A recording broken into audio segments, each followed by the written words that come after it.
is vote 3, Economic, Small Business Development, Tourism and Environmental Affairs. Honorable MEC Makume may now address the House.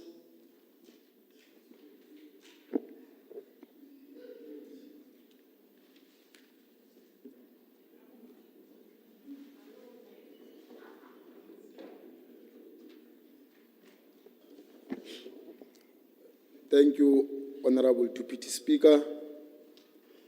Kise tlhompho e kgolo o marena, morena moholo, morena mota le morena moholo, morena mopedi.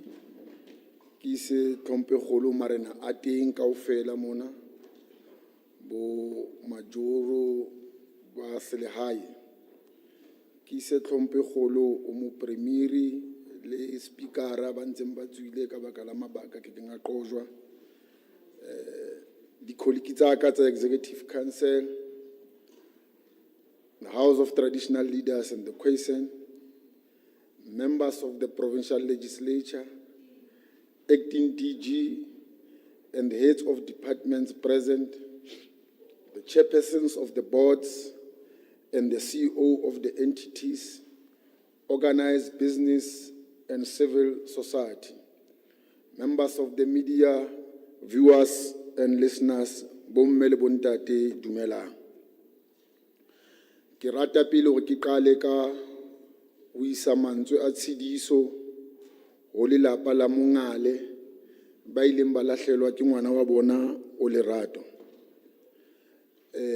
Kotsi ena ke bontshang hore ona le terene e tshosang e palangweng ke banna ba nkileng qeto ya ho hlekefetsa batho ba bomme. Jwale ke re ha moya wa hae o phomola le ha dipelo tsa bontate ba ikemiseditseng ho fetola maphelo a batho bohle including a bomme o re thusa hore re fetole sebopego sa rona ka mokgwa di bonang dintho ka teng. Jwale ke re ho lelapa la Mongale le lahlehetswe le rona re le Freistata re lahlehetswe. E ne ile ngwana ya neng a bonahala ana le tjantjello ebile a le mafolofolo haholo. O ka thusa Freistata, o ka thusa naha ho tswella pele. Ebile o sebeditse a nyane lefapheng la rona ke ka ho ke fetisang mantswe a tshidiso o isa lelapeng le metswalle ya hae kaofela. Honorable Deputy Speaker, I stand before this august House today to give account, reflect, and most importantly, humble myself to the people of the Free State, whom in their majority continue to put their future aspirations in the hands of this glorious movement called the ANC. Tell no lies and claim no easy victories. Allow me to recall the words of one of Africa's foremost anti-colonial leaders, a great thinker and revolutionary of the 20th century, Amilcar Cabral, in his analysis of theory and practice. Date Mokoena has already quoted him, and using this quotation for another context, I want to put an emphasis, and I quote, "Always bear in mind that the people are not fighting for ideas, but they are fighting to win material advantage, to live better, in peace, to see their lives going forward, and to guarantee the future of their children."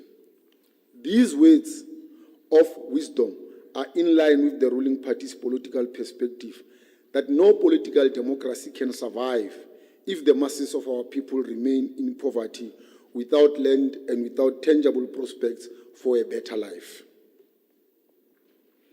Honorable Speaker, today we are tabling this budget vote at a time when there are global geopolitical tensions that threaten to derail economic growth across many countries. The recent tariff wars are also threatening to annihilate many industries and plunge a lot of people into unemployment and poverty. The economy of this province has and will continue to remain central to our struggle against historical injustices and present inequalities.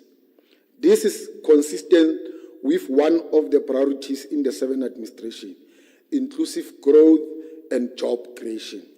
To achieve this noble goal, good governance and accountability, as well as building an ethical and capable state, are a prerequisite.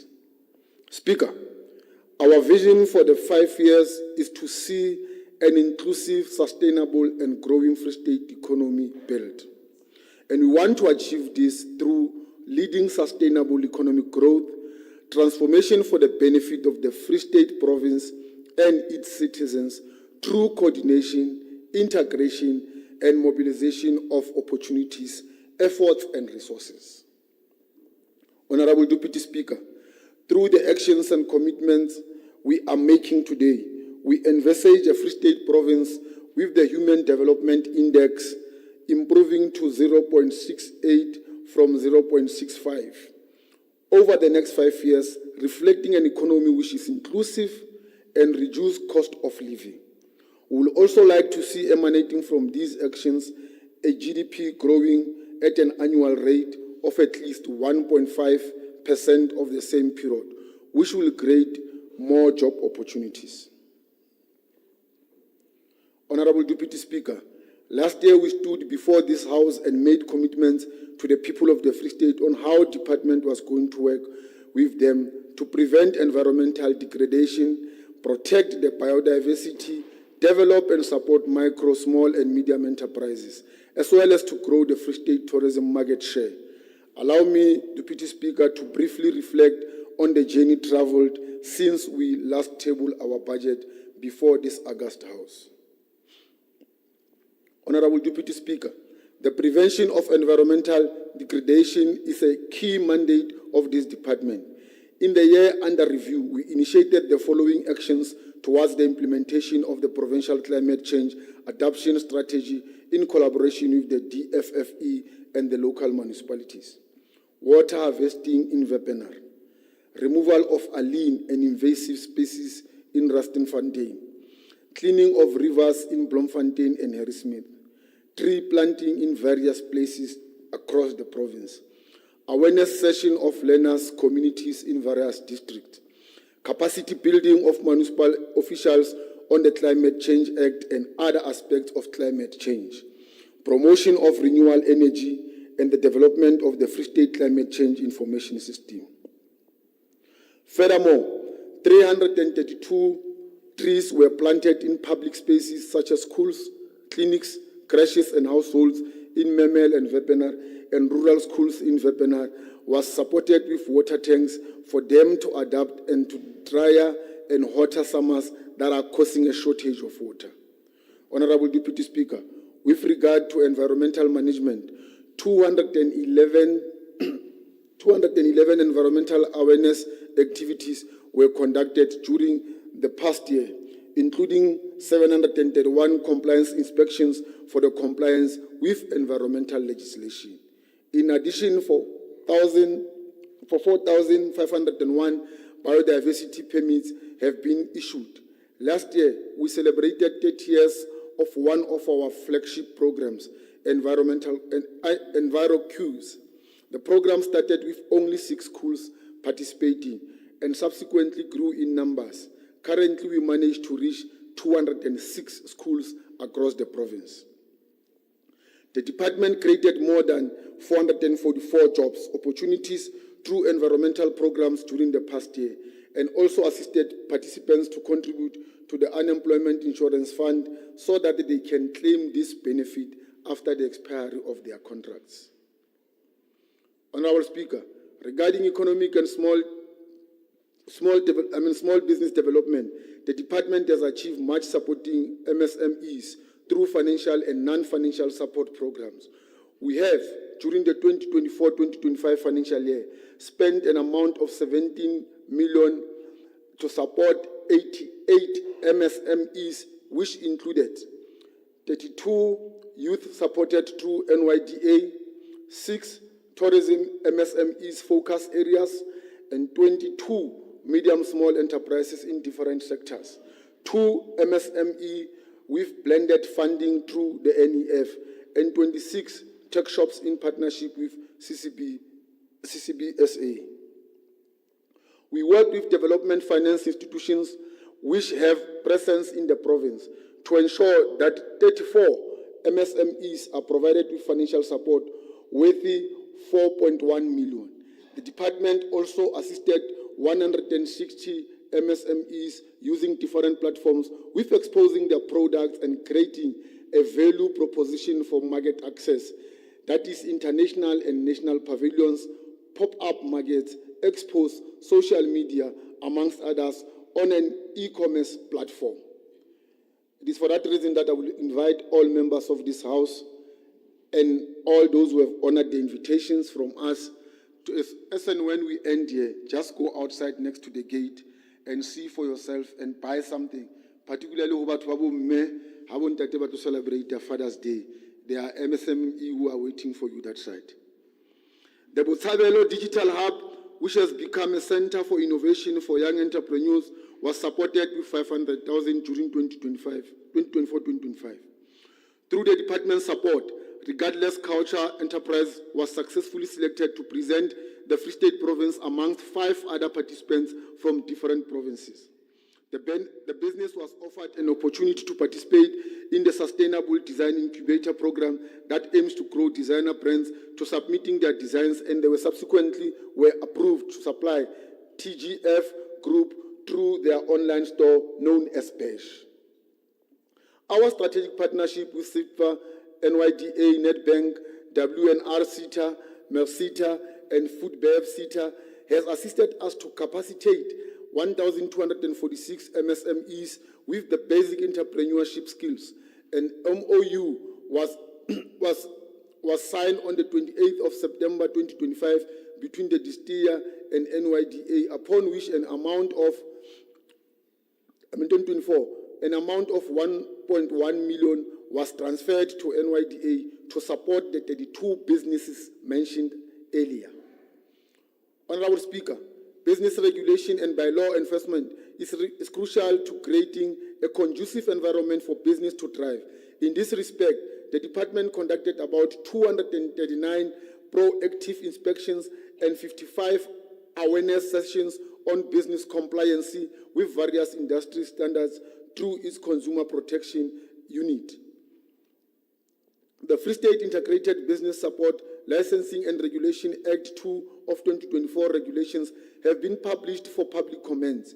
We aim to promulgate the operation of the Act once the regulations are finalized and gazetted. In the interim, all district municipalities, together with their respective local municipalities and business chambers, have been capacitated on the Free State Integrated Business Support Licensing and Regulation Act. We have also finalized the development of the Free State Economic Reconstruction and Recovery Plan, which will guide our steps in revitalizing the Free State economy. The department will be working closely with the Office of the Premier in ensuring that the alignment and implementation of the recovery plan with the revised Free State Growth, Development and Development Strategy. We are currently conducting further consultations with business chambers, academic institutions, and other sector industries such as tourism and mining and agricultural sector in supporting the growth of the Free State economy through industrialization and value chain transformation. We have refurbished a factory in Putadichaba, Kwakwa, to benefit 30 clothing and textile operators, consisting of 4 cooperatives from the local community. As part of the ongoing efforts towards industrializing the Free State economy, the Maluti Apofung Special Economic Zone concluded lease agreements with 4 new investors in the 2024-2025 financial year, with a combined investment value of 403.4 million, which will create more than 229 permanent jobs and 140 temporary jobs at full capacity. Honorable Speaker, the department continues to enhance tourism marketing to position the Free State as a destination of choice. To this end, the department held another successful installment of the Provincial Tourism Careers Expo was conducted on August 2024, and 500 learners participated in the event. Honorable Speaker, let me take this opportunity to briefly reflect on the current state of the Free State Province economy so that this can serve as a basis for our proposal interventions through this budget vote. The Free State economy grew at an average annual rate of 0.38% over 10 years, from 191 billion in 2023 to 342 billion in 2023. The province contributed 4.87 to the South African GDP of 7.02 trillion in the 2023 and achieved an annual growth rate of 0.15% in the same year, which is lower than the country's rate of 0.7%. Honorable Deputy Speaker, during the last quarter of 2024, the Free State working age population stood at 1.9 million. Therefore, out of working age group, about 1.2 residents form part of the economically active population. The recent statistics issued by the Statistics South Africa showed or stated that 750,000 were employed and 457,000 were unemployed.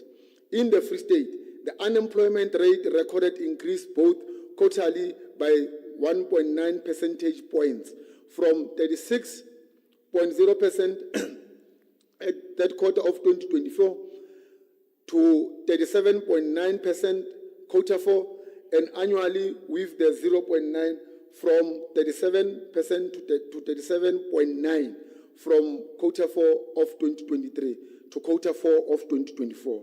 The unemployment rate among the youth between 15 to 24 years of age remained the highest at about 68.2% in the last quarter of 2024, followed by 46.9% of the population between the ages of 25 to 34 years. Our province recorded 882,000 of unemployed people in the quarter 4 of 2024. This figure represents an increase of 0.4% year on year when comparing quarter 4 of 2023 with quarter 4 of 2024. Honorable Deputy Speaker, the provincial share of tourist arrivals decreased from 10.5% in the first quarter of 2024 to 7.1% in the third quarter of 2024. Total tourist foreign direct spend for quarter 3 2024 amounts to 0.28 billion, as compared to the 0.56 billion in the first quarter of 2024. Over a 10-year period, the number of trips by tourists visiting Free State from other regions in South Africa has increased at an average annual rate of 1.14% from 2020 to 2023. The international tourist decreased at an average annual growth rate of 0.07%, which is in the negative, and they constitute 20.9% of the total number of trips, with domestic tourism representing the balance of 79.9%.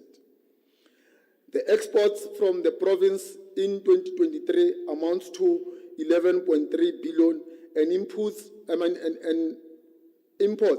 to 17.2 billion.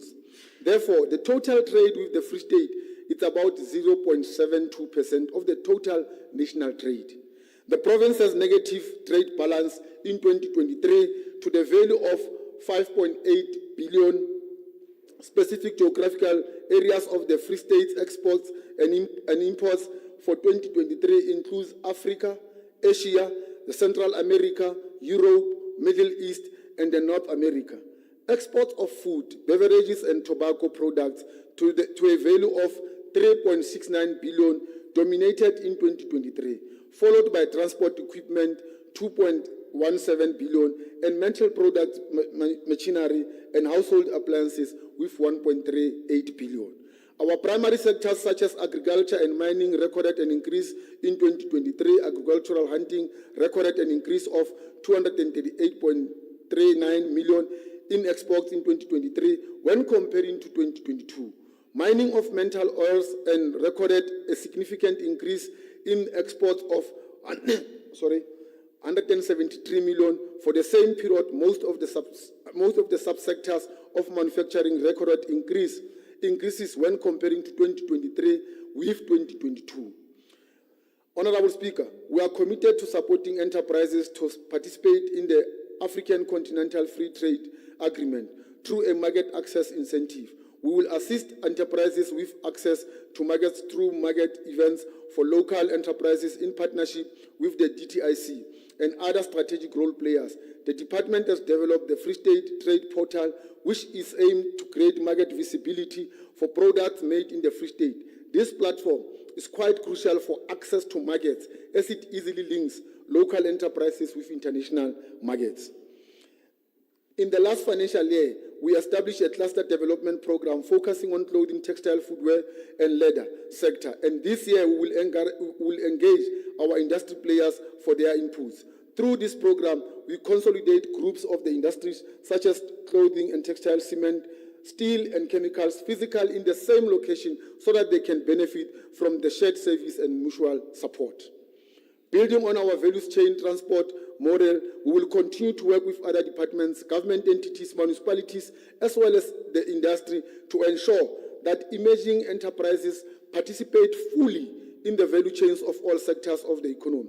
It is for the reason that the provincial government will work hard to secure large companies to invest in our massive industrial properties. Honorable Deputy Speaker, we'll continue working with various stakeholders such as the SITAs, the Football, the SITA, the SITVA, NDA, and many to support MSMEs across the province, recognizing the critical role of specialized training in enhancing employability and fostering entrepreneurial readiness within our communities. A key milestone in this initiative is the implementation of new skills development program through a partnership between the FDC, UIF, and the Department of Employment and Labor, aimed at training 6,500 unemployed individuals across the province, in the main young people. This program will run for 6 months and carry a minimum of 60 credits, equipping participants with industry-relevant expertise, with an investment valued at 188 million for 2024-2026 financial year.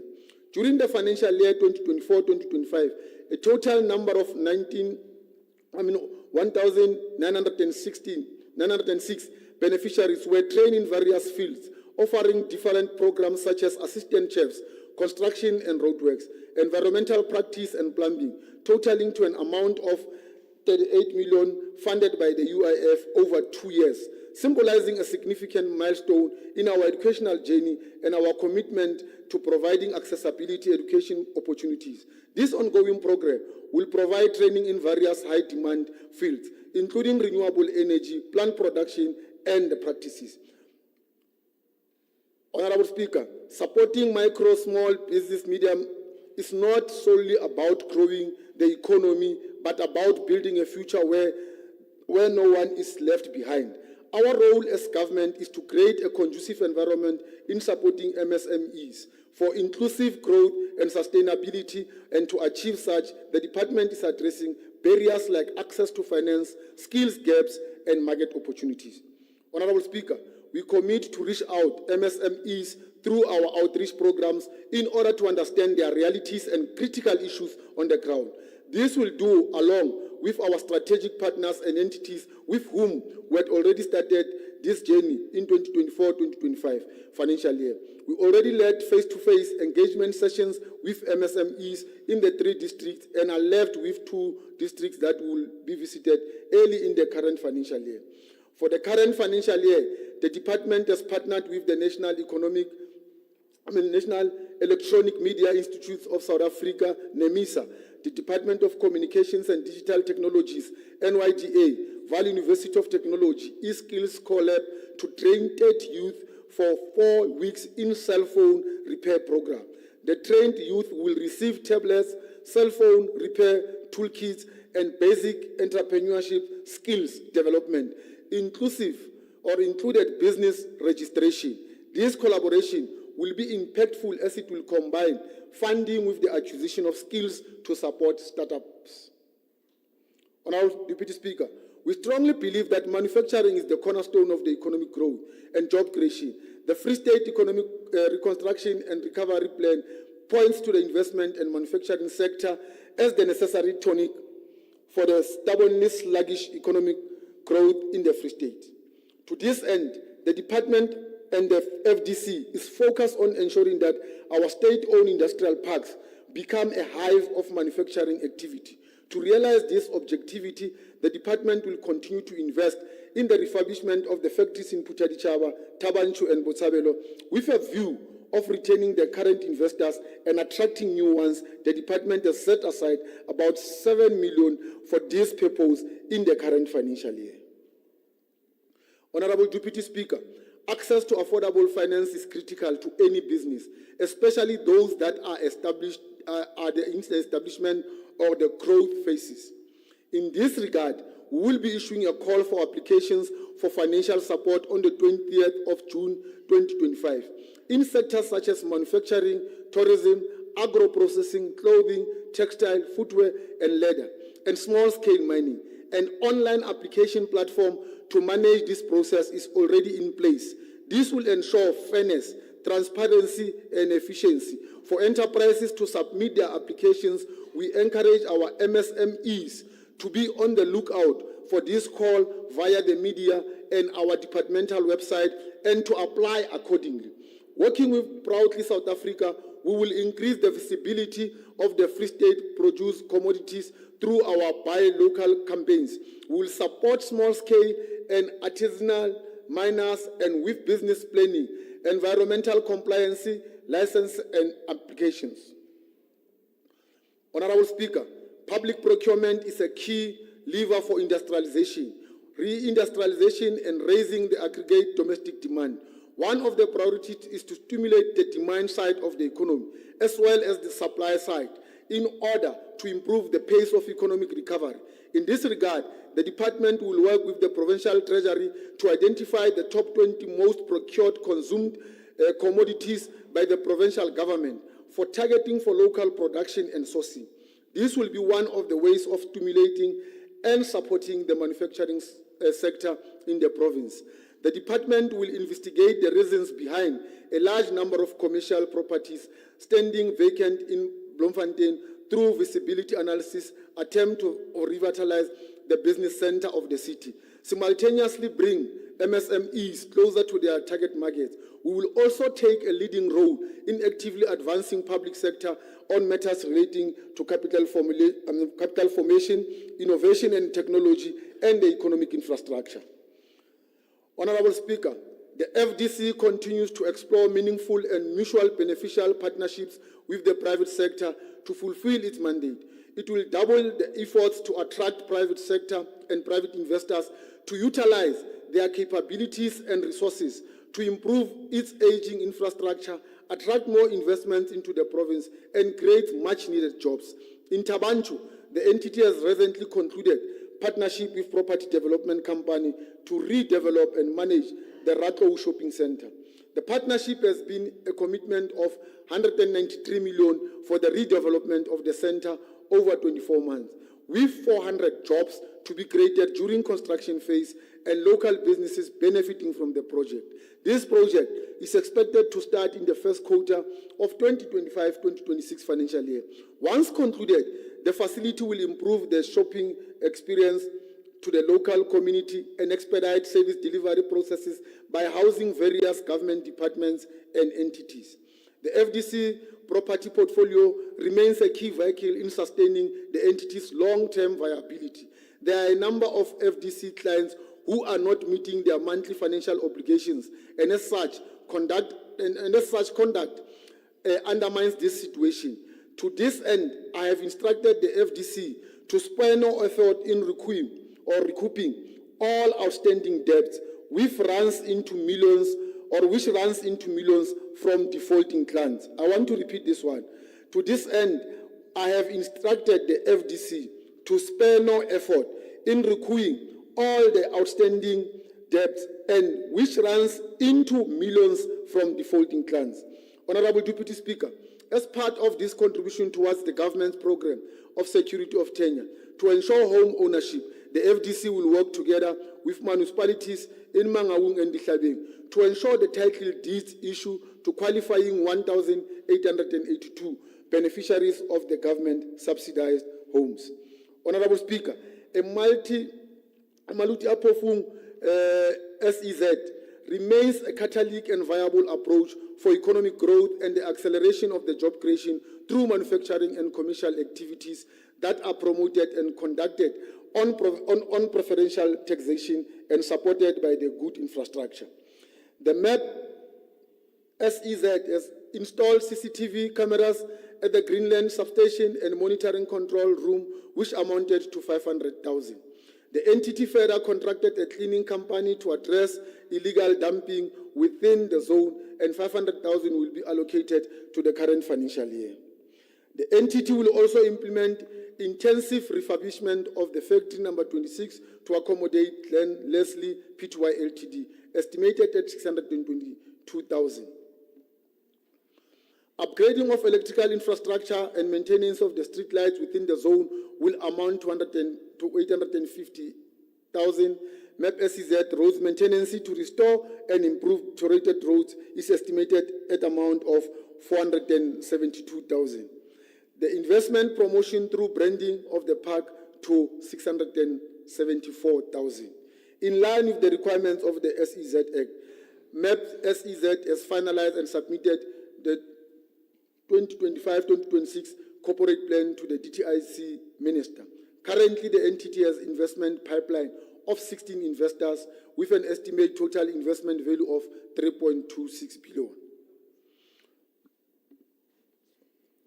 The Work of Life Ltd, fruit packaging and apple concentrate manufacturing facility, the Premier was asking about it some time ago, intends to construct 7,200 meters factory on the site, 108, in the agro-processing precinct, utilizing their own capital, and Glen Leslie Estates, Pty Ltd, fruit packing facility.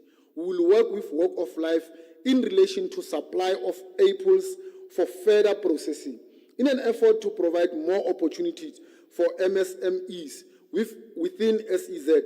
Rovnosos will also be operating a sauce producing plant as part of the MEP SEZ new MSME block, built specifically for small enterprises. The entity will continue with security enhancement project in the zone to combat vandalism, protect investors and employees in the park, as well as ensuring compliance. Honorable Speaker, we will continue with activating pledges and partnerships for 2024 Investment Conference 2024. This approach will be augmented with the continued investment drive in the local alternative energy, as well as skills development in the alternative energy labor market.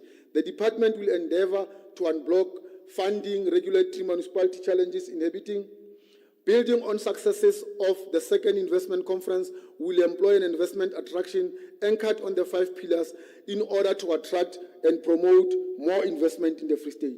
Showcase success stories, highlight the achievements of the current projects through press release and social media campaigns, investor relations, establish and maintain strong relationship, public-private partnership, pursue and foster collaborations between government and private sector, red tape reduction, marketing and branding, develop a strong market campaign to promote the Free State as a prime location for renewable energy.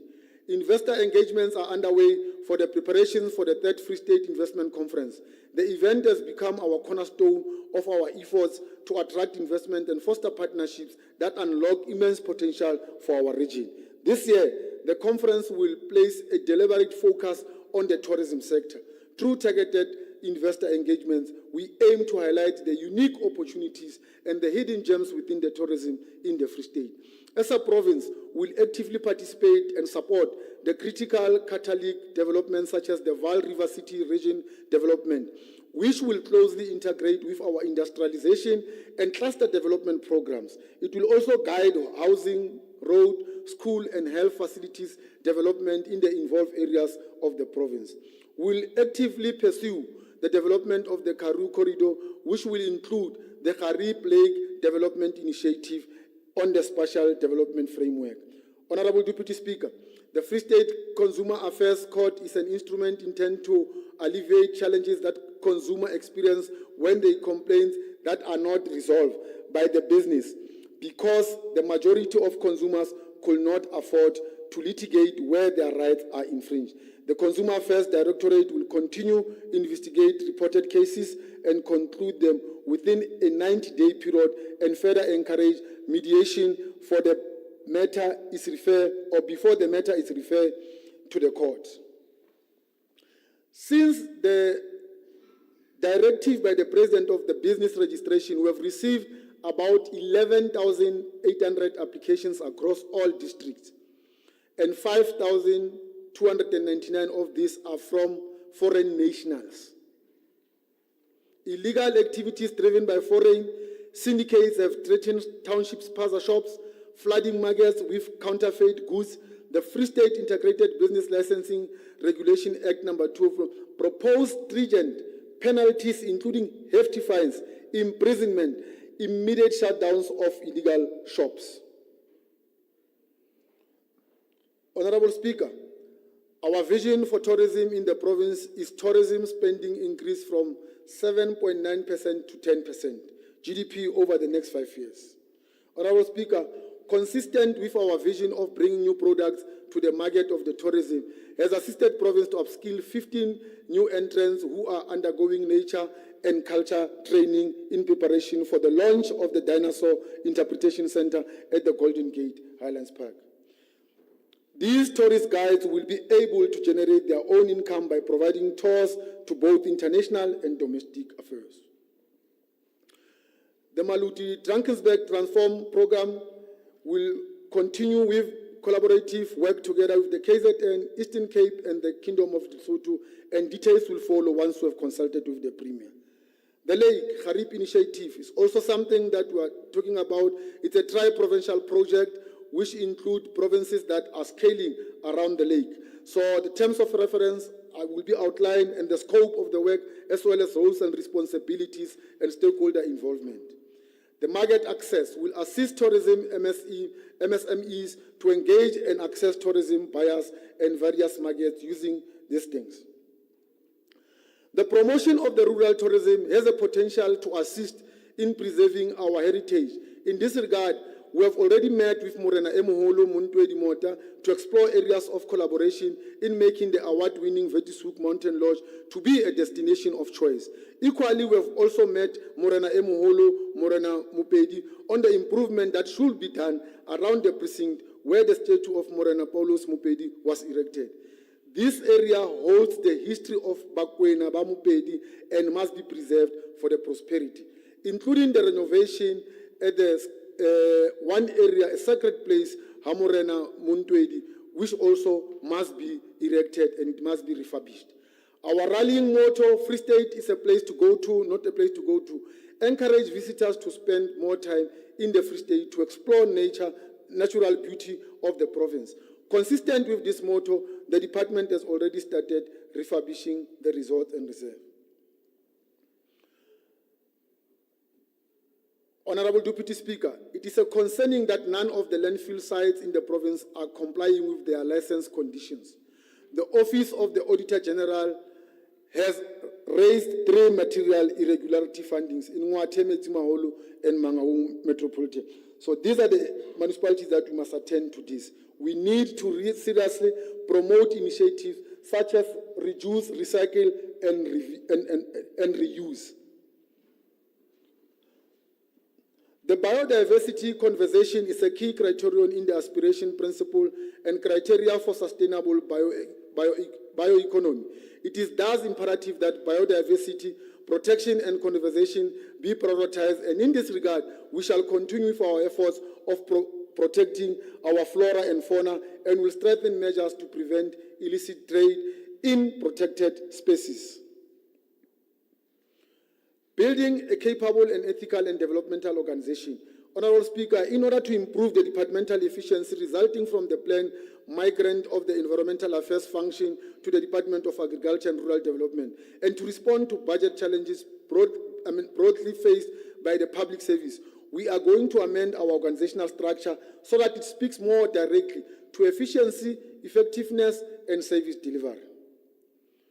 Honorable Speaker, in conclusion, let me thank the Honorable Premier for her continued support and guidance. Equally, I would like to thank my colleagues in the Executive Council, thank the HOD, the officials in my office, the officials in the department, the officials in the entities, the chairpersons and the CEOs in the entities, and everyone who has contributed to this drafting of the budget. I owe my gratitude to my political home, the ANC, for entrusting me with the privilege of contributing to our vision of serving the people of the Free State. My utmost gratitude is reserved for my family, for their continued support and sacrifice, participating during those long hours, periods of absence from home when I'm taken away, sometimes days on end, to execute the responsibilities vested on me. I therefore table this budget before the House, vote number 3. Thank you.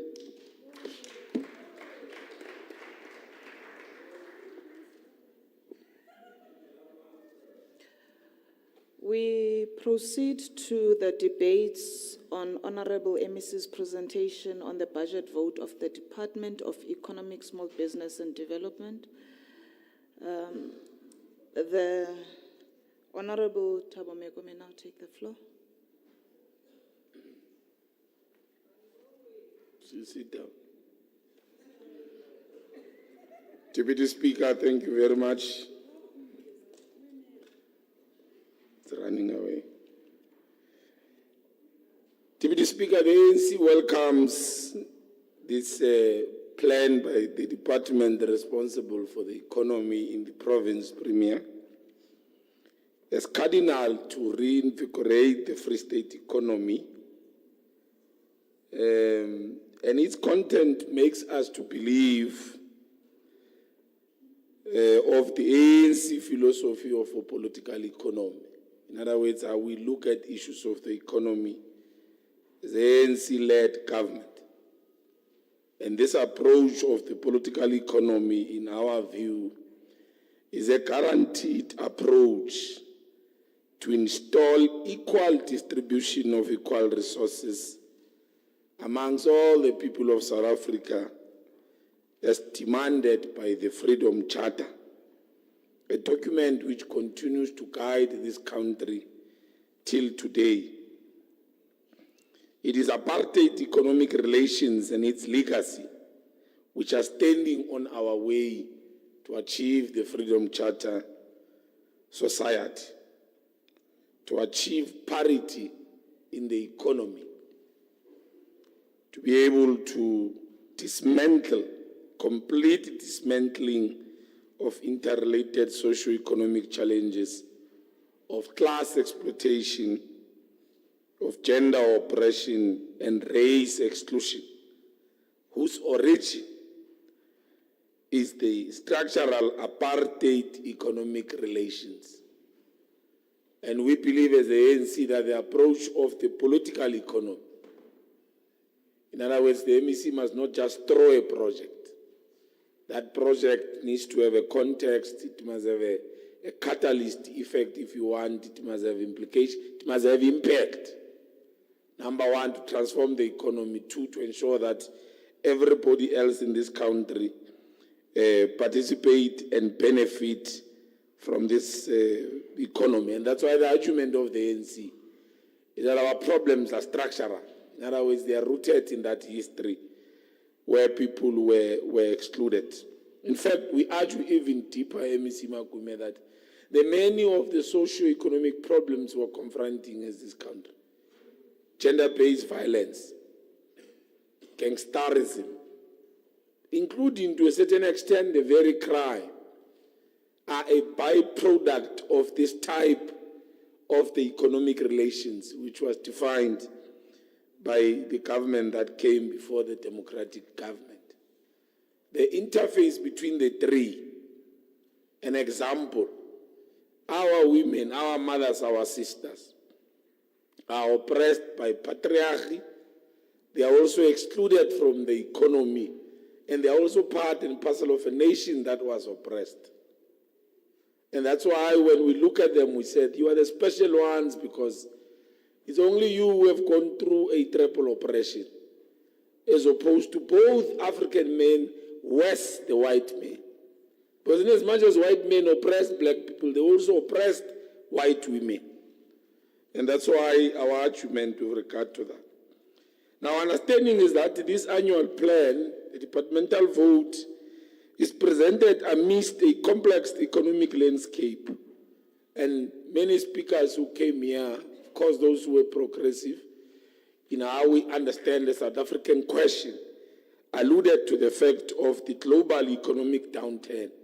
We mention it precisely because of the recent development you know about.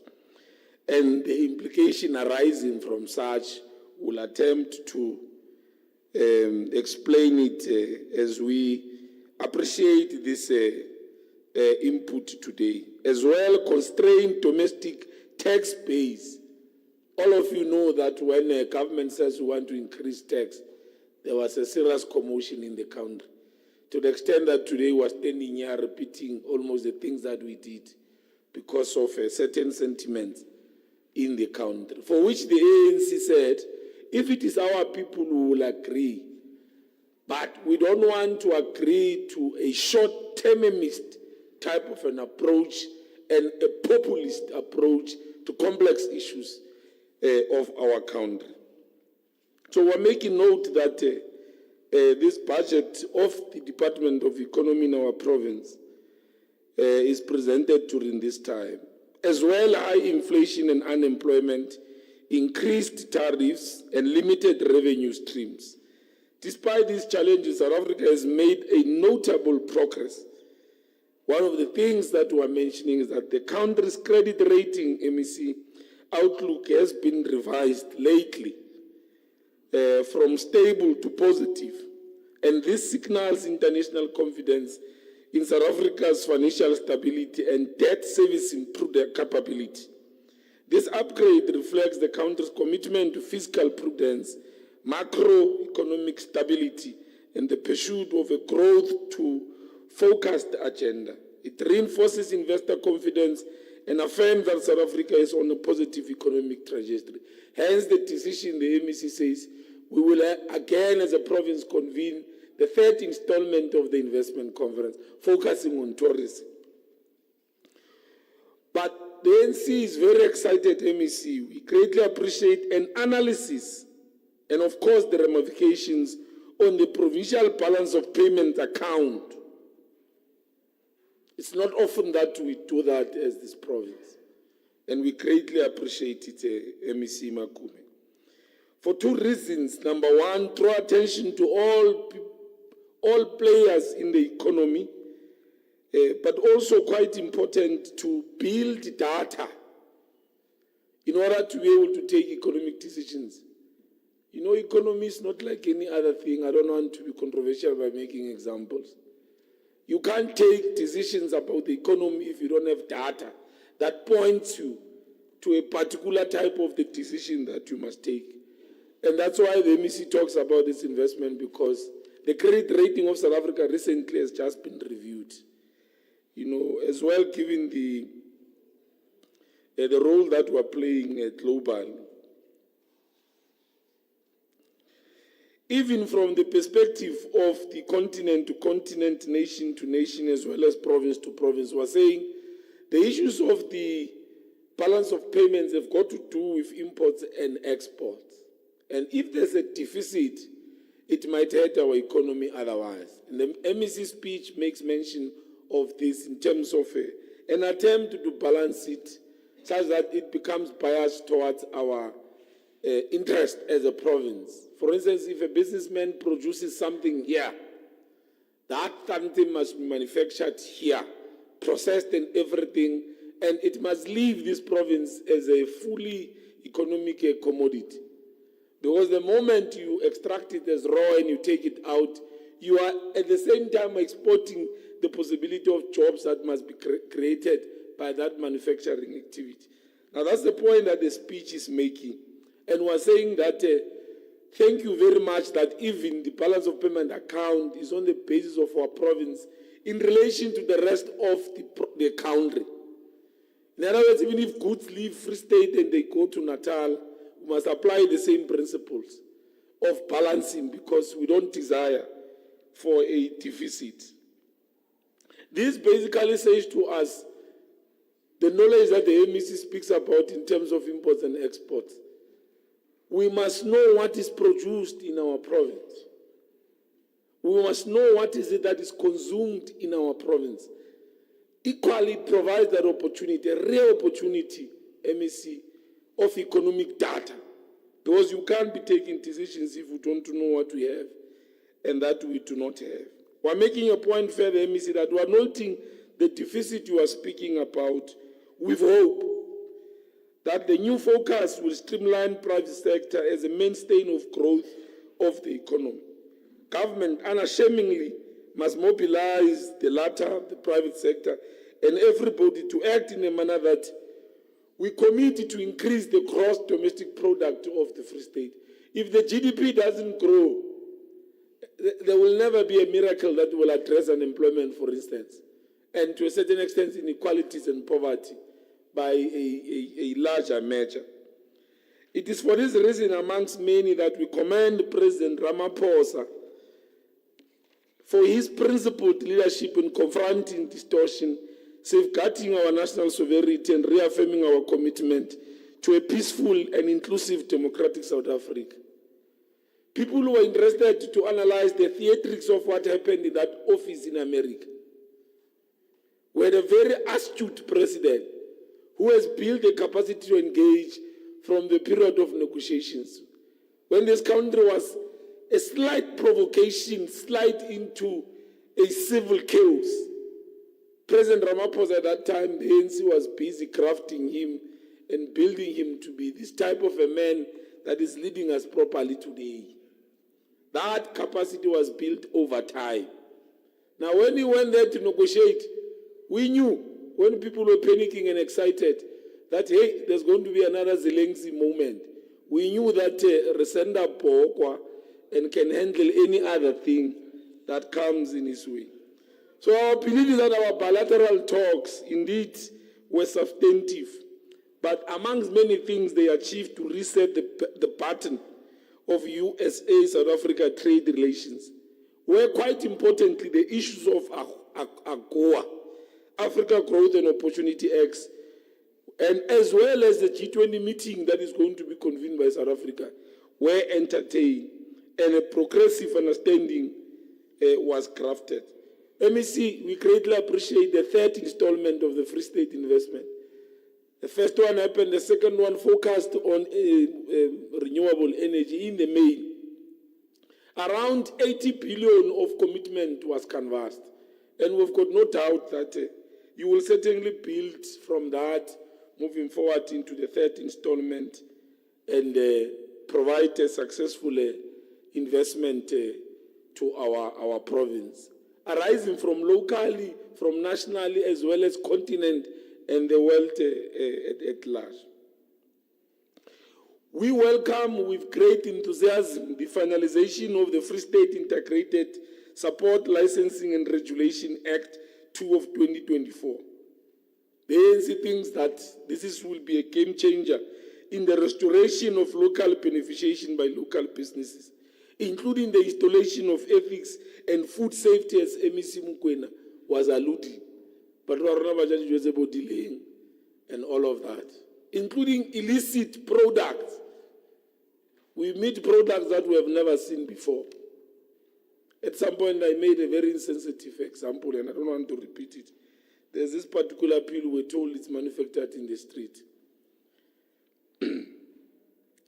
Now, coupled MEC with the Free State Economic Recovery Plan, we think that this particular law is going to anchor on that and build a very monumental approach in dealing with issues of the economy, which are very complex in our province. Now, we believe that in the main, what this is going to help us to do is the resolution of the challenges of the township economy. Dishopo tsa bo ntate ntho di kgutle. And the ANC has got no issues with foreigners. But at the same time, we are saying our Ubuntu must not be abused. We appreciate the roles of all investors in our country, in our province, and of course other humanitarian issues, others come here to study and all of that. But that must not be abused. It must as well be to the benefit of our... So the issues of licensing and everything else will require a strong intergovernmental relations. The point that MEC Mukwena, when was standing here, made about the role of municipalities with regard to the registration and licensing of local businesses, because municipalities have got a role to play. Now, MEC, we are also excited, as we make our last point, that this that we are doing, this act, as well as the funding on the townships, because you see, we also need to succeed to deal with the dichotomy between ANC has got good policies, the problem is the implementation. And that's why when they're underpinned by allocations, then we make believe that indeed we'll achieve so much, MEC. Now, we're saying, MEC Mukwena, as we conclude, it coincides with what National is doing. Very progressive. Minister Tau talks about 100 billion of transformation fund. In other words, we're becoming deliberate now to say, this time around, we are not going to be shaken. In fact, we'll provide those planes for... I'm prepared to take some from this city with my car to Johannesburg. But this transformation fund, the township fund, are going to happen as part of the BEE, Honorable Klute. If you want to leave, you are my friend. I have no issues with you. When I differ with you politically, I still appreciate you. But if you want to leave, I won't stand on your way. Because as we want to share the small cake of our economic resources, the ANC accepts, appreciates, and support the speech of the economy in the province by MEC Makume. Thank you. Thank you, Chair of Chairs. Honorable Klute.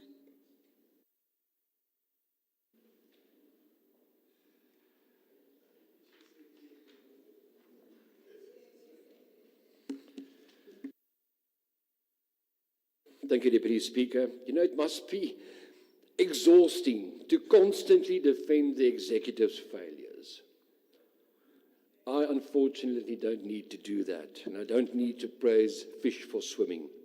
So let's rewind to a few months ago when we were promised 80 million in investment after the department's Grand Investment Summit. Now it's 2 and now it's number 3. Where is that money? How many of those pledges have actually materialized? Now, Speaker, I'm glad we're having this debate as well alongside Kochte, because economic development, small business, tourism, and environmental affairs all live and die in our municipalities. In the Free State, it's more a case of dying. We know that municipalities next to rivers are actively polluting them due to the crumbling infrastructure and gross mismanagement. This isn't an isolated issue, Deputy Speaker. It happens in Mokaka, in Machabeng, in Guate, in Kitawana, just to name a few. Add to that failing waste management, and it becomes clear. Local government is the single most biggest polluter in the province. Speaker, this is a disgrace.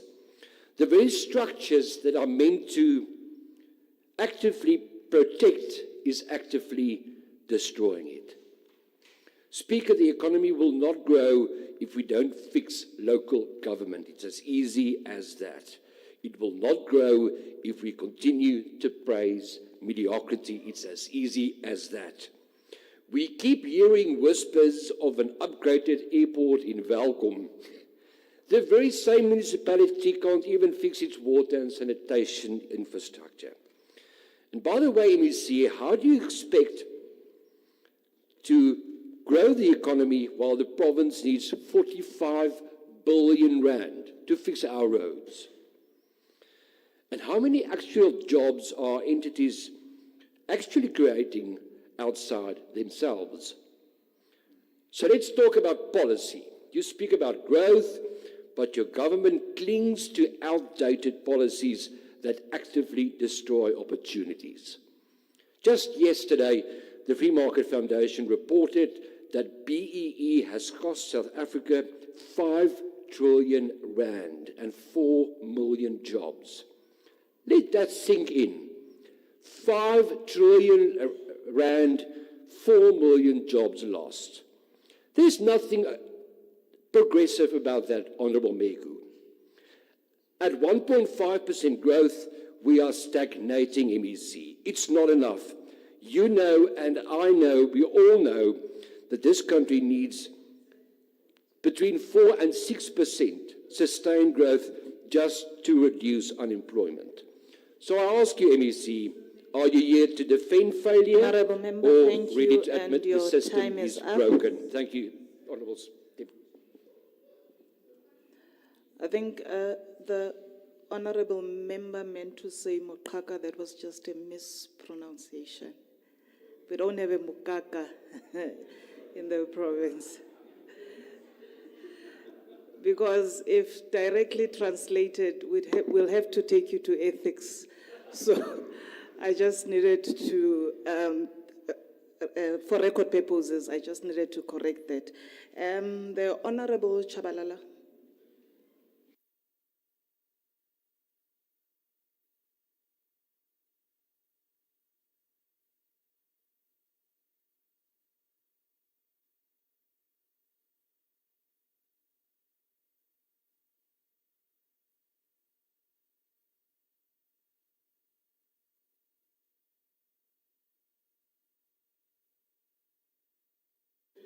Members who are still in the House, can we at least provide decorum?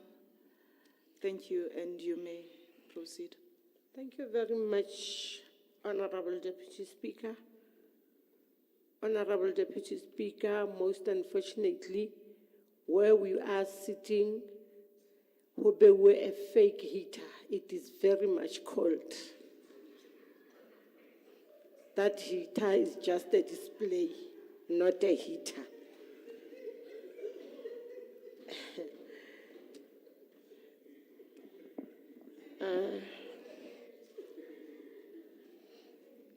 Greetings to you, Honourable Speaker,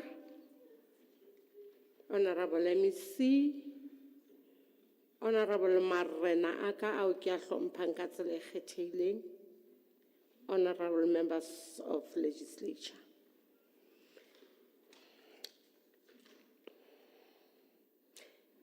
As a party rooted in the struggle of the working class, the unemployed, informal traders, and the marginalized communities of this province, we approach this debate with one simple question: who benefits from the budget? I mean this one. Because for too long, our people have watched budget passed with great promises, only to find that reality of poverty, joblessness, hunger, and economic exclusive remains. They remain unchanged. Honourable Speaker, ka nnete ke bothata ka hohle hohle. Budget ya rona e dula e le masoba. Setjhaba sa bo rona se phela ka thata. Se a hloka le metsi, empa metsi a phalla hohle. Honourable Speaker, the economy of this province is not growing in any meaningful way for the poor. While statistics may show normal increase, the truth of the ground is that the cost of living is rising faster than wages. The majority of our people remain unemployed or surviving through the informal economy.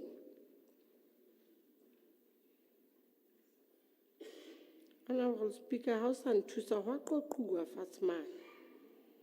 Ene ke a disturbe. Honorable members, may we please respect the honorable member who's on the floor. Thank you. Let's have a look at the Maluti SEZ. Its intention will never be impacted. After nearly a decade since its designation in 2015, still suffers from chronic underfunding and incomplete organizational structure. Re ne re lebeletse hore e tla re ha e le dilemong tse, ebe batjha ba thotse mesebetsi, ba ya sebetsa. Mara ha o fihla moo, o tla kopana le bo ausi ba dutse ditulong tsena tsa mozwinki tse rontang, ba ntse ba zwinka ka tsona. Ha o na le something e bohlokwa eo o batlang ho botsa ka yona moo, karabo ya ausi ke nna ke tsebe ka nnete mme. SEZ ha e so re tswele molemo. Ke bua ke re from 2015. Ke mokgabiso fela wa sebaka se seholo se setle se senang mabaka. This raises a fundamental question. Is this department serious about building a functional SEZ, or is this just another vanity project with no real agency? Despite 1.935 billion in investment promises, that zone has only produced 434 operational jobs. Honorable Deputy Speaker, on tshwarele. Ntse ke so bone hantle mahlo. Thola. We cannot talk about inclusive growth while economic structure of this province remain in favor of large corporations, politically connected tenderpreneurs, and allied tourism ventures. We cannot talk about the optimal use of resource when communities see millions spent on consultants and workshops only. If the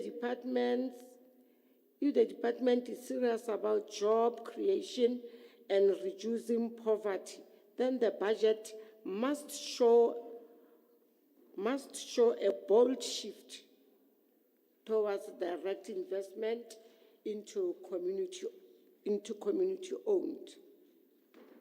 Re kopa ka nnete re ke re bone bohlokwa ba SEZ ka hare ho Maluti a Phofung, hobane bana ba ituletse ha ba sebetse.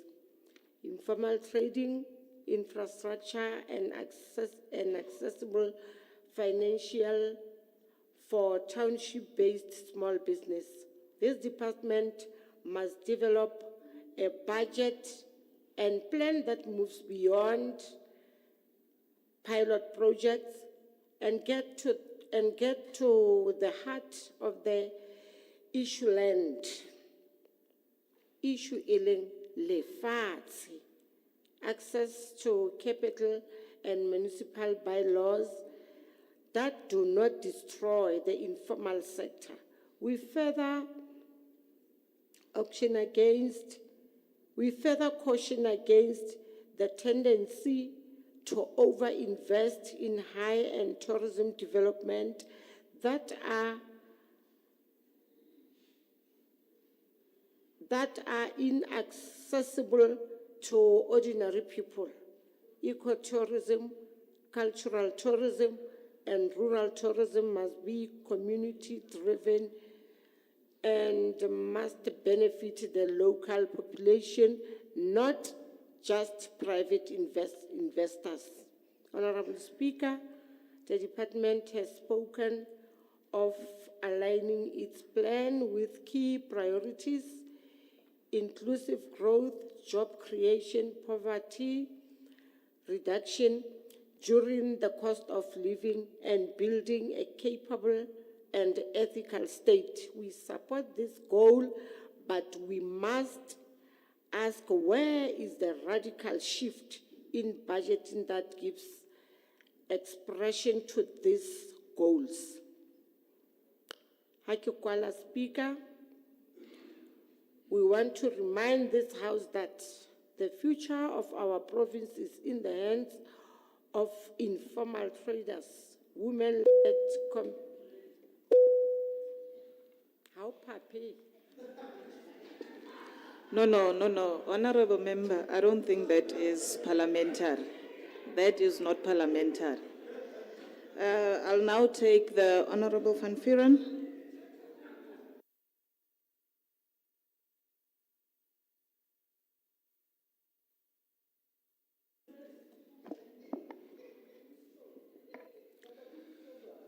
Thank you, Honourable Speaker. Honourable Speaker, it does not mean that because environmental affairs is at the end of the name of this department, it is less important than the other programs. It might even be more important.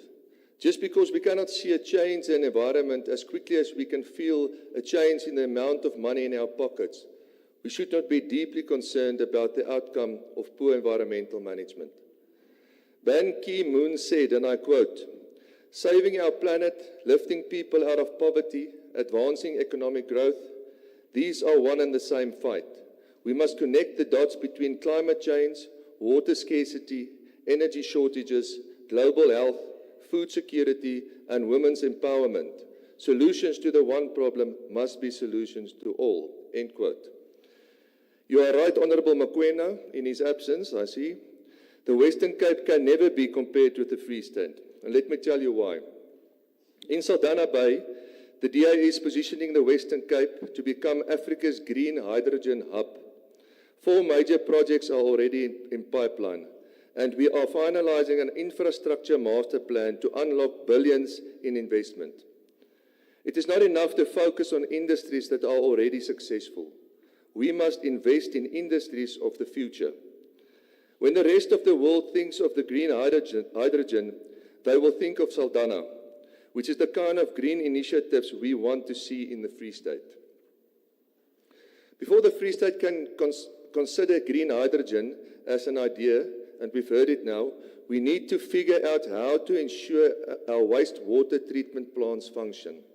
The fact that there are almost no municipality with a functioning plant has created an environmental disaster, with raw sewage running straight into our streams and rivers across the province.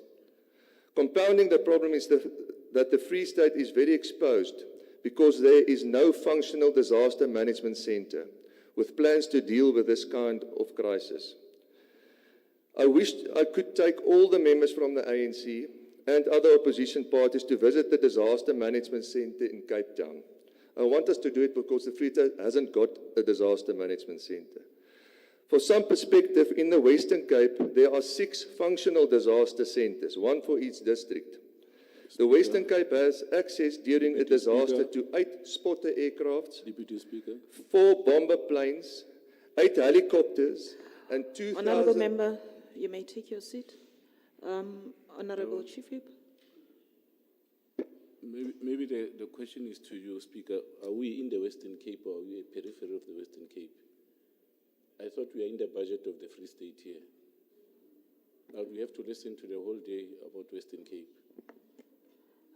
Thank you, Honourable Member. I will allow the member to continue. Thank you, Speaker, but let me just comment on that. Yes, we govern in the Western Cape. So let's compare apples with apples. Where we govern and where the ANC govern. It's an easy thing. I mean, apples with apples, I see the Western Cape as this red, beautiful, sweet apple.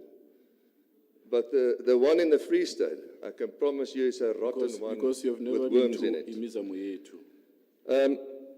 Chair, the Western Cape has access during this disaster to 8 spotter aircrafts, listen to this, Honourable Member, 4 bomber planes, 8 helicopters, 2,300 firefighters, compared to the Free State, where we can't even procure 1 truck or ambulance without first having to deal with a corruption scandal. That's the truth.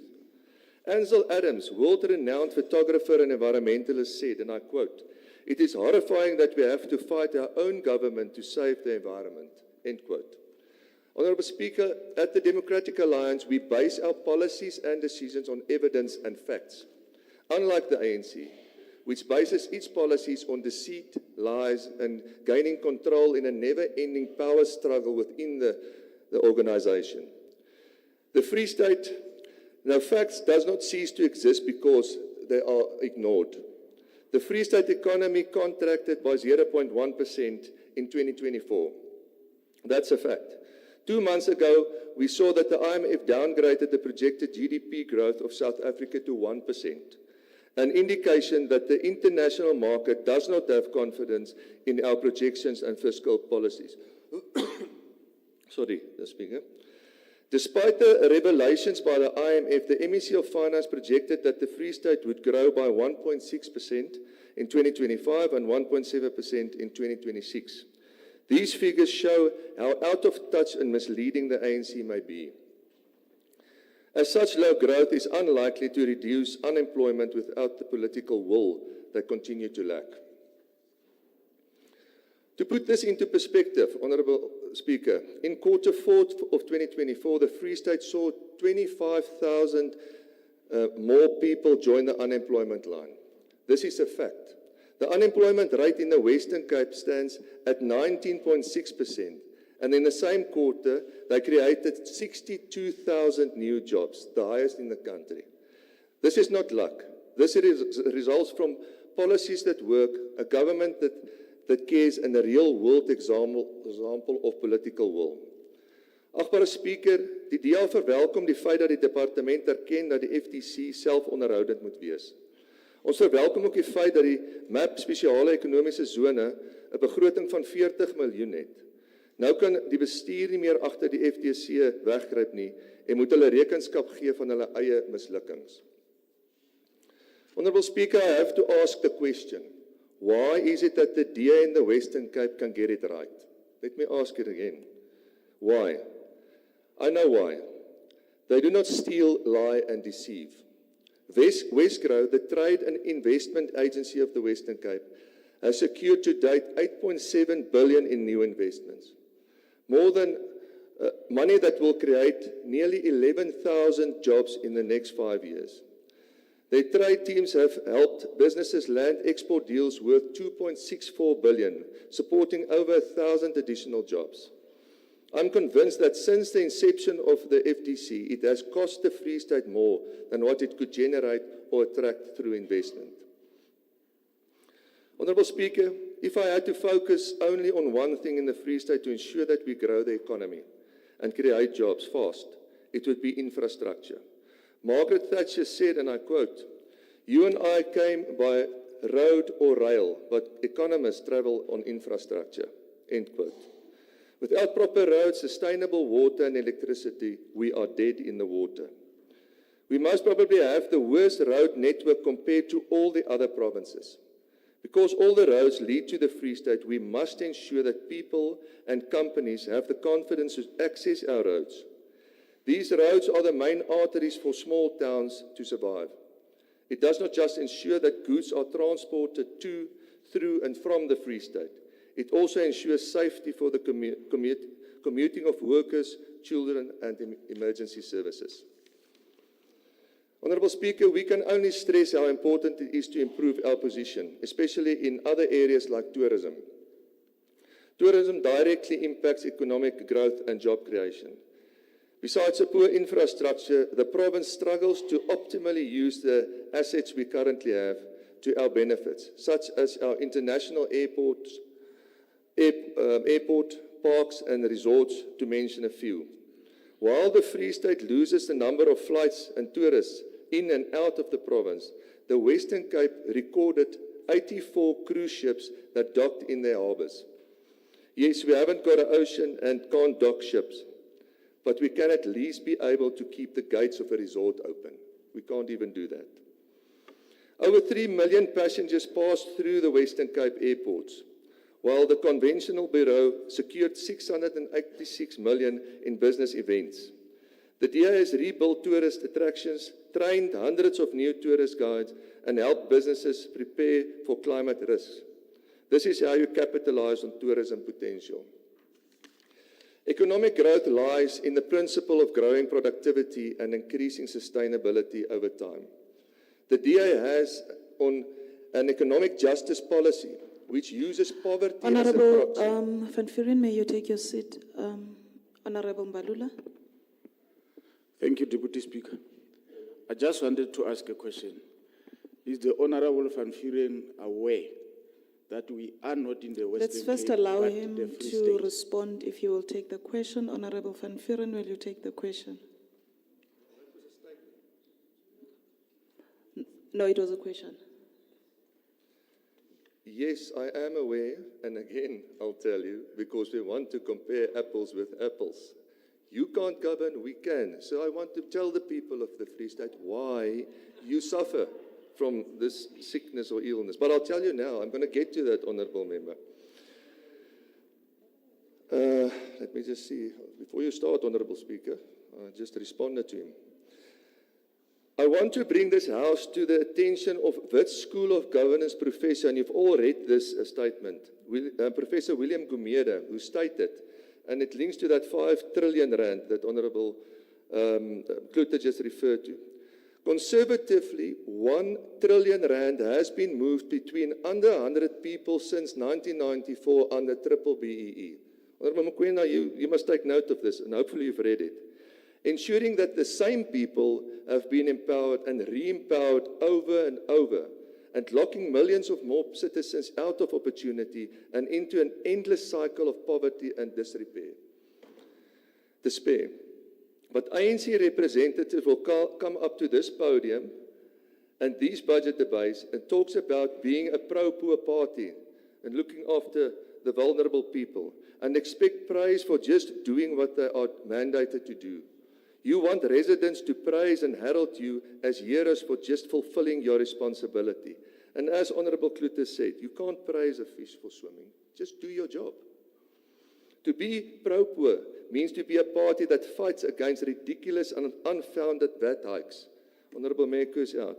Pro-poor is fighting for the empowerment of people. Can a member take a Not question? based on, no, I'm not going to take.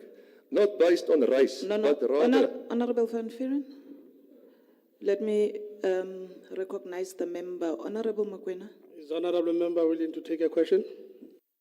are you willing to take a question, honorable member? I'm not again going to say we're not in the Western Cape. Come on, please. No, He's responded to your question. Can't. You may proceed. can't. Pro-poor is fighting... Pro-poor is fighting for the empowerment of people, not based on race, but rather on need and does not prioritize the enrichment of the politically connected. Pro-poor is fighting against the NHI that could cripple our healthcare system and spiral our economy even further down. And pro-poor does not support an expropriation act that could potentially drive our economy into Zimbabwe.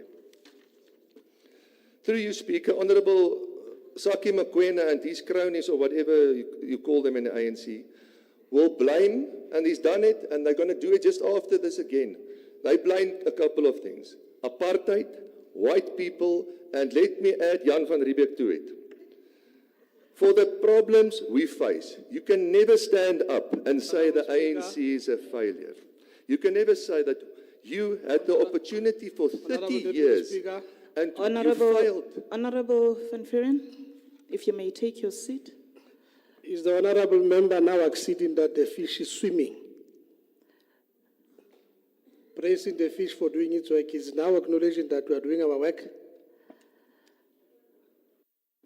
Thank you for asking. Yes, I'm exactly saying you're not. But you want us to praise you for anything that you have to do. So the people must stand up and say, thank you, ANC.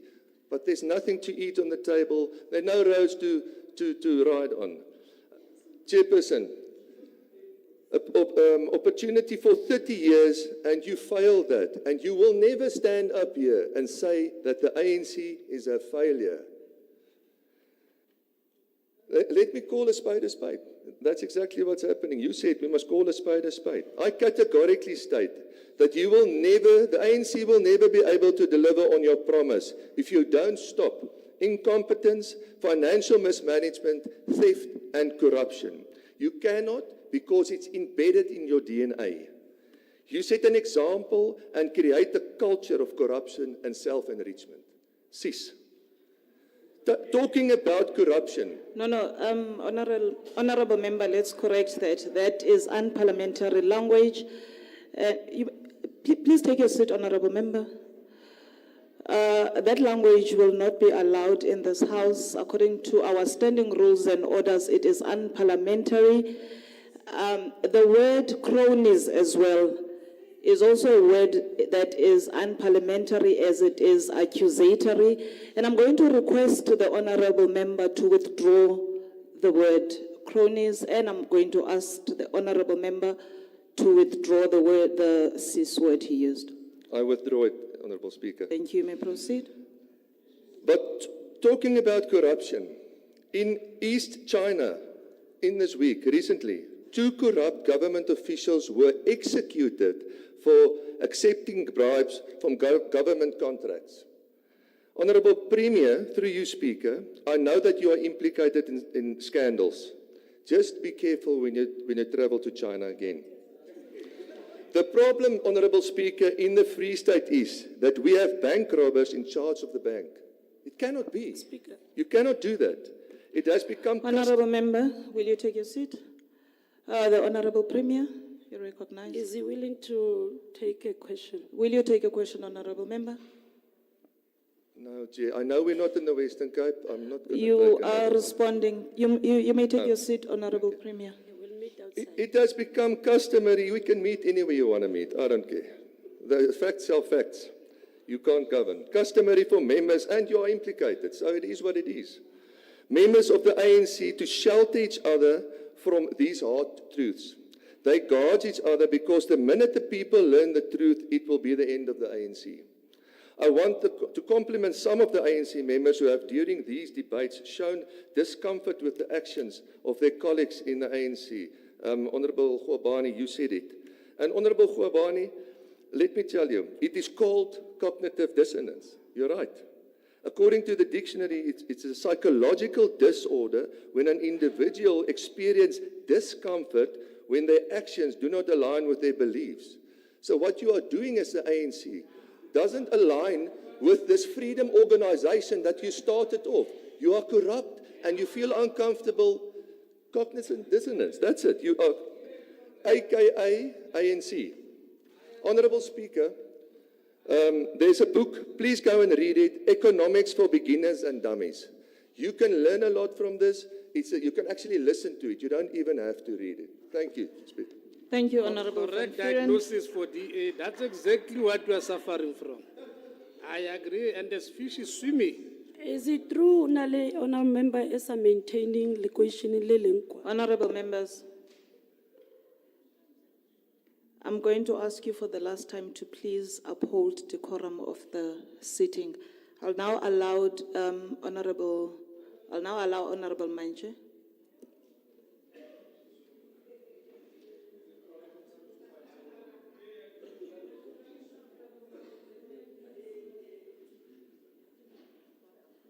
Oh, before that, Honorable Chabalala, they are dealing with the matter of the gas heater behind you. I think the issue was the gas had run out, but they are fixing that issue. You may proceed, Honorable Manje. Thank you very much, Honorable Speaker.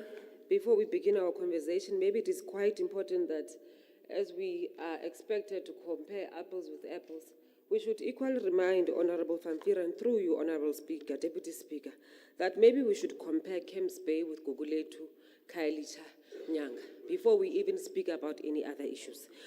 Above everything else, Honorable Speaker, as we compare these apples with apples, we must also remind Honorable Van Vieren that in the last financial year, the same Western Cape returned about 200 million back to the fiscus, while the Free State Province gained additional 50 million for human settlements.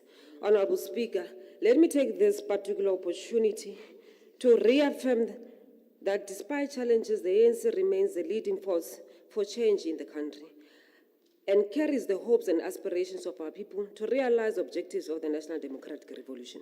Fact of the matter is that the ANC inherited an economy that is in long-term decline and was massively distorted by apartheid regime, political and economic policies. Although South Africa's per capita gross domestic product ranked it as a middle income country, living standards for the majority resemble those of such poor countries. Levels of malnutrition, homelessness, illiteracy in South Africa were closer to those of less developed countries. Massive inequality in income, wealth, skills characterize the economy.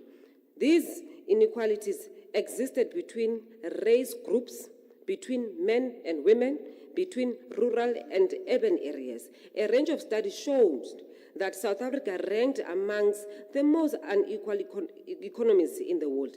The black majority had effectively been excluded from economic ownership and control, fundamentally undermining black people's ability to culminate capital. The fundamental question that we must answer in the debate is whether or not the implementation of the key economic challenges or strategies in the past years have translated into a better life for all. Honorable Speaker, in answering this question, we must acknowledge that achievements that have been made, as well as stark economic realities that still confront our people. Honorable Speaker, significant progress has been made in the expanding access of employment, empowerment, and other economic opportunities. Social protection has also expanded, and the number of people with access to basic services has increased. Despite all these challenges, the task of ensuring that previously disadvantaged groups share in the province's wealth is far from complete.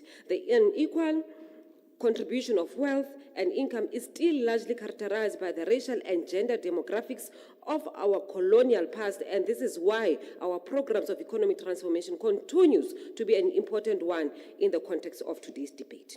Social and economic transformation requires an economy that is growing, creating employment, reducing poverty, closing the inequality gap, and economy in which new businesses are able to emerge and flourish, where black people, women, young people are able to advance at all levels and in all areas of the economy, and where township and rural economies are able to grow. Honorable Speaker, small, macro, and medium-sized enterprises, cooperatives, as well as township and village economies have a role to play as means of fostering economic development. Honorable Speaker, government must support and facilitate the participation of communities in the township and rural areas. To this end, we are pleased with what the department has achieved in supporting MSMEs through financial and non-financial support. Together with all its entities, the department must continue to implement preferential procurement policy that advances people who have been disadvantaged by unfair discrimination, while ensuring that public bodies contract for goods and services in a manner that is fair, equitable, transparent, competitive, and cost-effective. Honorable Speaker, the department, or the implementation rather, of the procurement targets for women-owned, youth-managed businesses, businesses owned by people living with disability, and businesses owned by military veterans should continue to find expression. The elimination of all barriers to entry and growth are important areas of focus in addressing inequality. The growth process must not just ensure that the poor benefit from growth, but also that there is increased participation of the poor and historically disadvantaged individuals in the process of growth. Honorable Speaker, we are happy with the interventions to reduce barriers to entry and transform the highly concentrated nature of many economic sectors in the province. To this end, we are pleased with the development of Free State Trade Portal, which will easily link local entrepreneurs with international markets. Honorable Speaker, there's an urgent need to arrest the decline in our manufacturing base. rejuvenate more inclusive industrialization, focusing more on labor-intensive industries. We are pleased with the investment made in the refurbishment of the factories in Putarichaba, Tabanchu, and Butabelo. Honorable Speaker, the department should continue to provide incentives to support manufacturing, including other incentives to promote emerging high-growth sectors such as tourism, which has an extensive value chain and labor absorption capacity that places it at the center of the economic growth and employment growth, creation, and strategies. Honorable Speaker, we applaud the effort being directed towards tourism, enabling infrastructure as part of the development of the supply chain or supply side capabilities to accelerate sector transformation and diversification of products offering. Honorable Speaker, the regulations and licensing of various travel, tourism, hospitality operations, as well as tour operators, timeshares, gambling and liquor license should be used as a lever to drive investment, development, and transformation of our tourism. Honorable Speaker, the department's vision for tourism in the province is to see tourism spending increased amount of 7.09% to 10% of the GDP over the next 5 years. To achieve this goal, the department concluded the tourism strategy 2020 to 2030, which identifies key areas to grow the tourism sector, namely collaborations, product development, skills development, improved security. Honorable Speaker, the department is already involved in tourism development initiatives such as Maloti, Drakensberg Transfrontiers Program, Lake Qarib Initiative, market access improvement, as well as working with traditional leadership to develop and promote rural tourism. Honorable Speaker, like Honorable MEC has indicated, the motto that says, Free State is a place to go to, not to go through, encourages investors and visitors to spend more time in the Free State to explore the nature beauty of our province. When we speak about issues of environment, Honorable Van Vieren, as well as Honorable Kluter, through you, Honorable Deputy Speaker, the Constitution of the Republic confirms everyone's right to an environment that is not harmful to their health or well-being.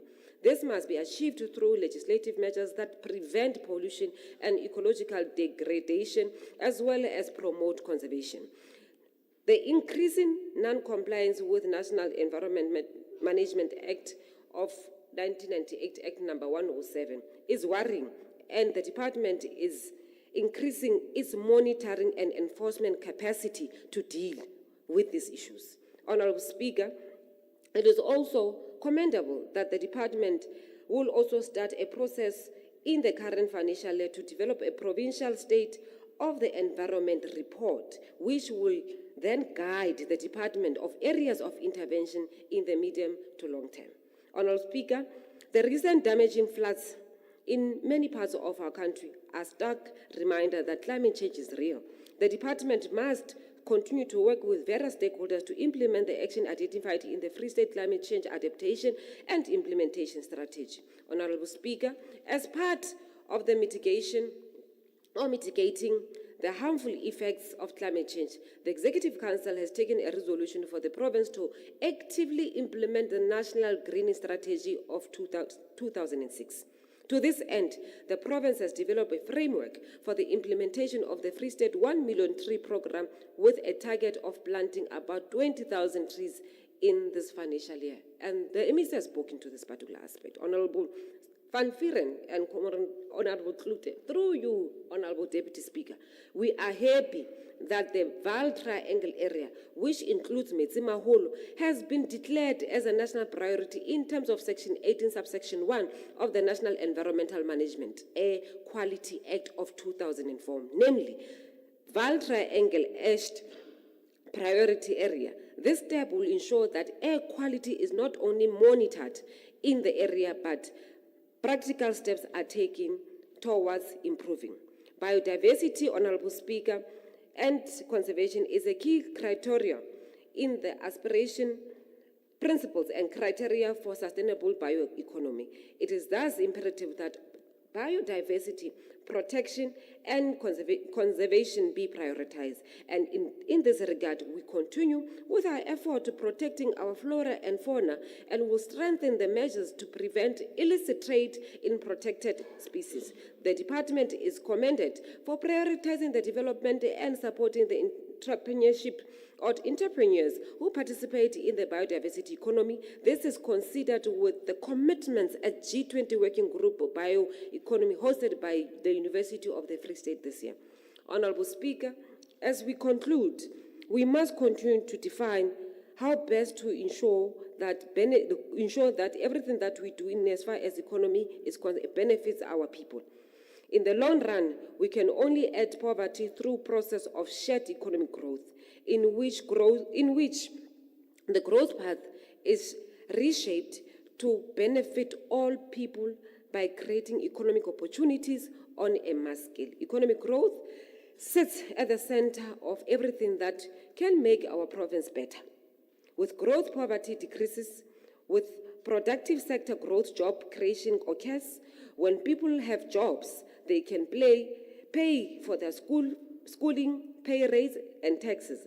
It is non-negotiable starting point for a better province and a sustainable future. The African National Congress supports the budget vote as presented by MEC Makume, who is the MEC for Economic, Small Business Development, Tourism, and Environmental Affairs. However, before I sit down, Honorable Speaker, it's also important to remind Honorable Klute that this particular research that we make, it must be, I hope it can be quantified. However, the employment in the Free State increased quarterly comparing to Q1 of 2025 with Q4 of 2024. And the annual comparing of Q1 of 2025 with Q1 of 2024 means that more than 12,000 people have been employed in this particular quarter. The province was one of the 3 provinces that recorded employment increases quarterly to quarter, with the highest increase, yes, of course, with the Western Cape, followed by Gauteng and the Free State. Now, this information that you got about us decreasing, I wonder where you got it. Honorable Chabalala, Maluta Pufun Special Economic Zone has an investment pipeline of 16 investors with an estimated total investment value of 3.26 billion. And it is expected to create approximately 1.234 thousand jobs during the 2025-2026 mid-term period. The SCZ remains a catalytic and viable approach for economic growth and the acceleration of job creation through manufacturing and commercial activities that are promoted or that are meant to promote and conducted on preferential taxation terms supported by good infrastructure development. Honorable Speaker, it is very important for all of us as we come to this particular podium that we stick to what we are supposed to be talking about and stop this thing of comparing Free State to the Western Cape. You, members of this particular legislature, they were voted by the people of the Free State. It is important as we come to this particular podium, we are able to indicate where are the challenges and how best can we make the Free State work, but rather pointing fingers at where we are not supposed to be pointing fingers. Honorable Speaker, without wasting more time, I want to take this opportunity really to congratulate Ntate Makume as he presented the budget on behalf of the Department of Economic, Small Businesses, Development, Tourism, Environmental Affairs. Thank you very much.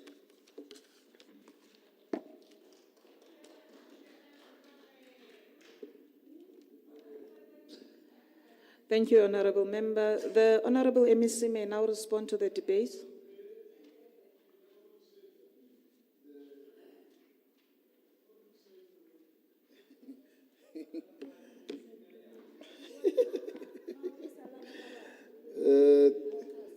Thank you, Honorable Speaker. I think I need to make some emphasis on the issues that have been raised by both Mayor Manje and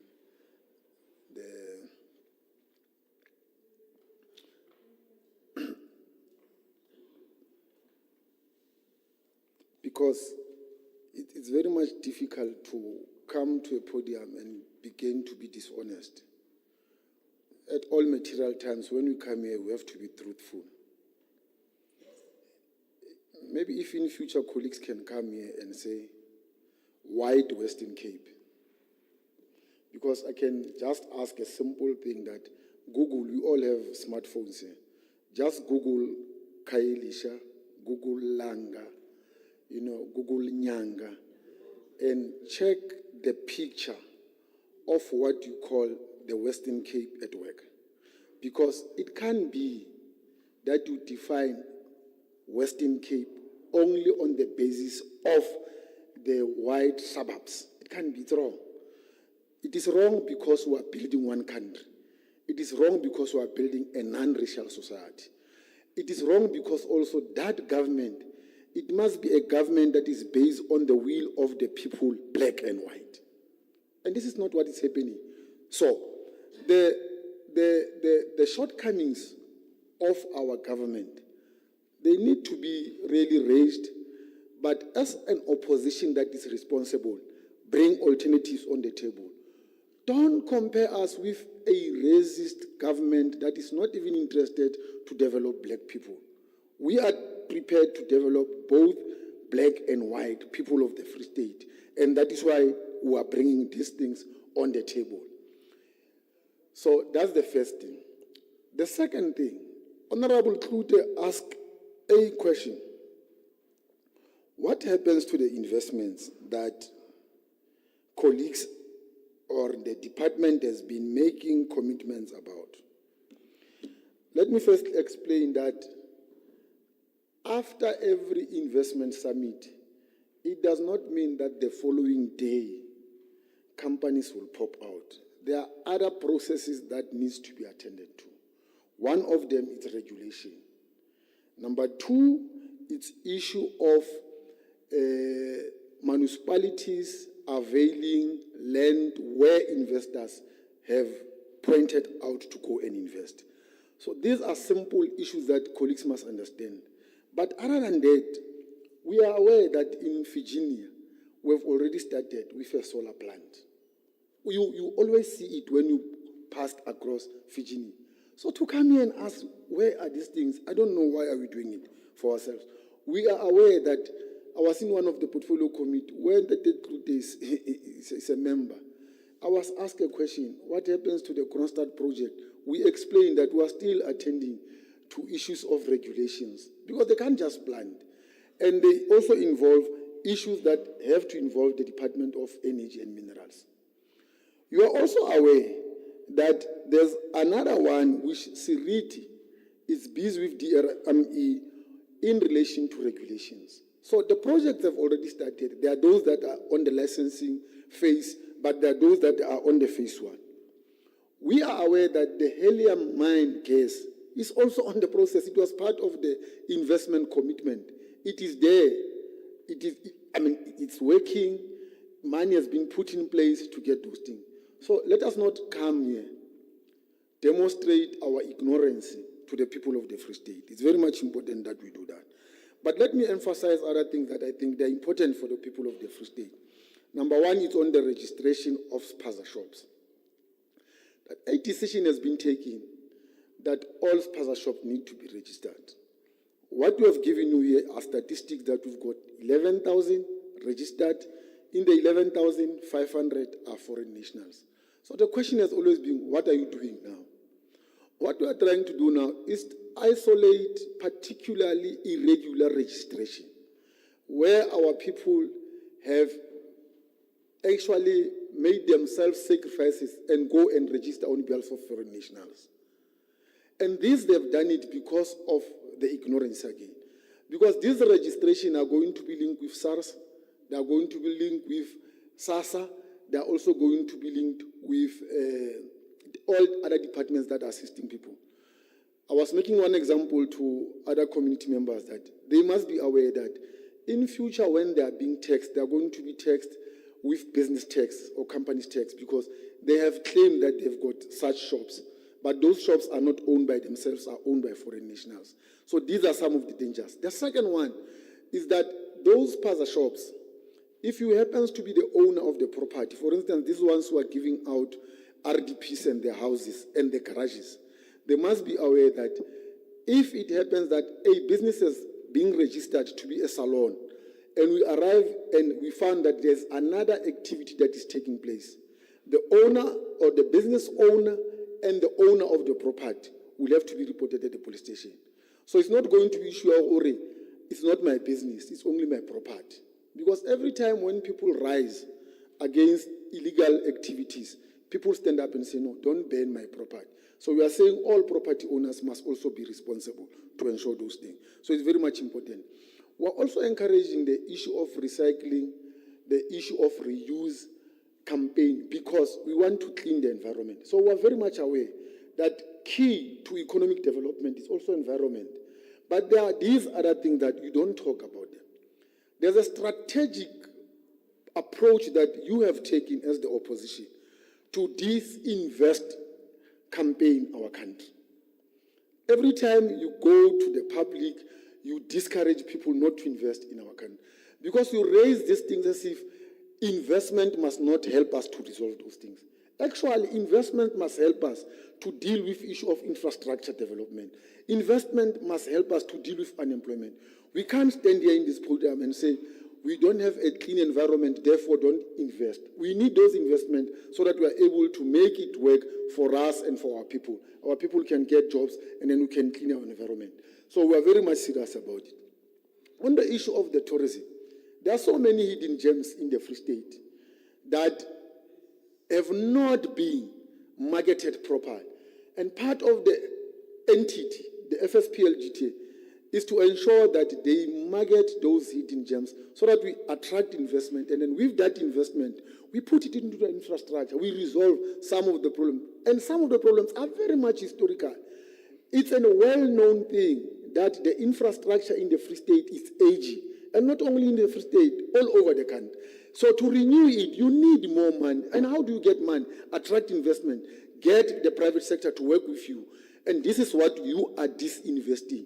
Every time you shout at investors to say, the Free State province is corrupt. If people are corrupt, we have made this point many times, go to the nearest law enforcement, open the case, let the law take its course. We can't every time complain about people who are corrupt but not taking an action. Let's start now to take action, report those cases. Because if you just come here and talk about corrupt activities, you are equally compliant to that thing because you're not doing anything. When you've got other alternatives to can report this thing. So I'm calling upon all of you. Free State is our province. If you want Free State to be like any other province in the country, we have to, in our mind, work with the Free State in our mind. Let's not have any other province in our mind. The problem we are doing, we are creating a picture as if the other provinces or other provinces that are better than yours. The question is, what are you doing to ensure that we improve the Free State society, the Free State community, and the Free State as a region or as a province? So we are absolutely doing nothing because all what we want to do is to begin to say, let's shame it, let's not do this thing, but who are suffering? It's our own people. So I'm calling upon all of you from the bottom of my heart and your consciousness. Let's start now to work together and build a better Free State.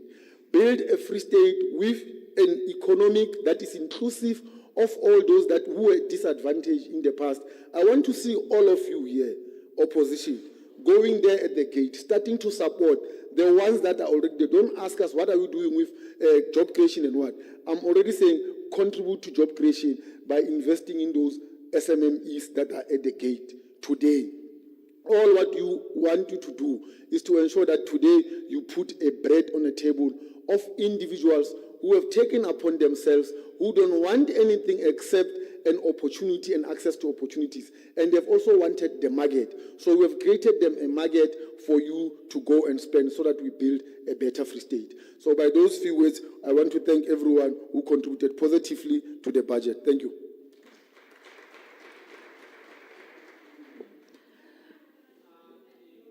The reply by the MEC, honorable members.